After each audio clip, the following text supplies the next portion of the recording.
NRL 2023, inside Peter V'landys' night at the White House with Joe Biden and Anthony Albanese. We're sorry, this feature is currently unavailable. We're working to restore it. Please try again later. The Sydney Morning Herald.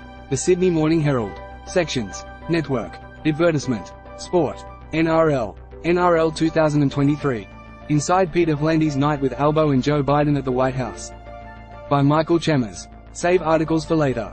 Add articles to your saved list and come back to them anytime. Advertisement. Peter V'landys rubbed shoulders with the most powerful man on the planet on a night he believes will help deliver a multi-million-dollar financial windfall for the NRL.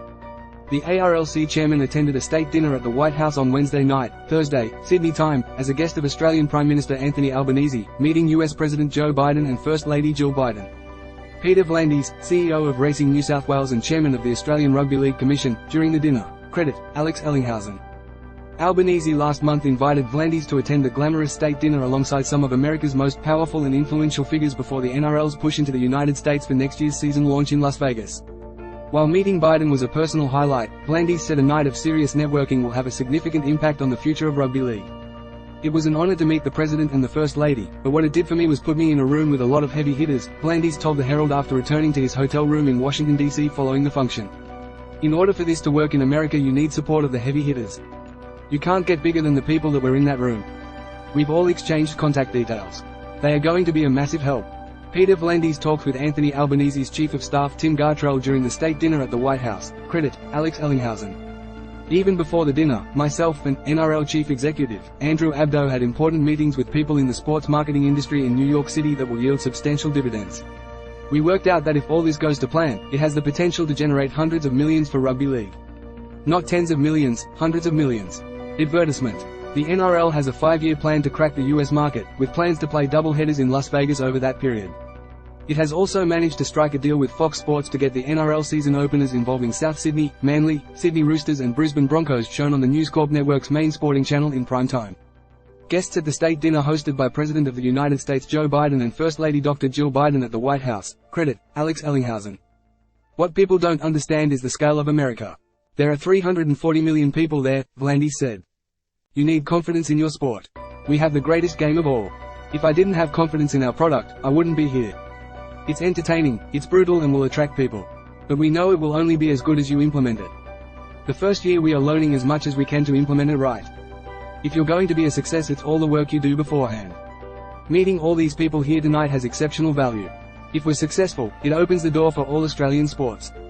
If you have 340 million customers, why wouldn't you attack it? V'landys said he met a host of wealthy and powerful Australians, who now live in the United States, at the dinner. The amount of Australians in the US is in the hundreds of thousands, and we want to sell NRL to them as much as everyone else, V'landys said. Anthony Albanese and Peter V'landys inside the NRL chairman's suite at the first State of Origin game last year. One of the gentlemen I met was someone who uses the Watch NRL app to watch our games. Everyone that I've come across that's an Australian living in America has said they are going to be in Vegas for the game. There wasn't one person that I met that's an Australian living in the US not going to Vegas, and they're all taking 5 to 10 people with them. This is about building the audience, learning from the first year and applying it. I'm very confident we're going to make a lot of money out of this. If we manage to attract 1% of the people over there, we will make more money than we do in Australia. Albanese, an avid South Sydney Rabbitohs supporter and a lover of rugby league, has formed a close alliance with V'landys and the NRL.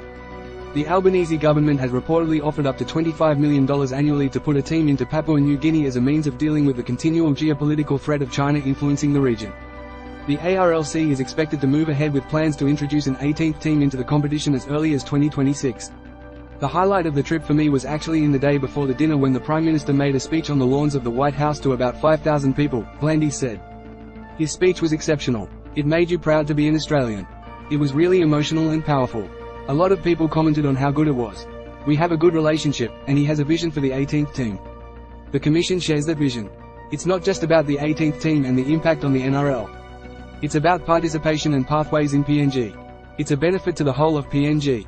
Phil Gould once told me the story of how kids don't attend school over there, but the minute you introduce a game of rugby league in school, they all turn up. We want to provide that fabric. In order for this to work, it's about setting up pathways in schools. Sports news, results and expert commentary. Sign up for our sport newsletter. NRL 2023. Peter V'landys. Most viewed in sport. From our partners. Advertisement. The Sydney Morning Herald. Twitter. Facebook. Instagram. RSS. Copyright 2023.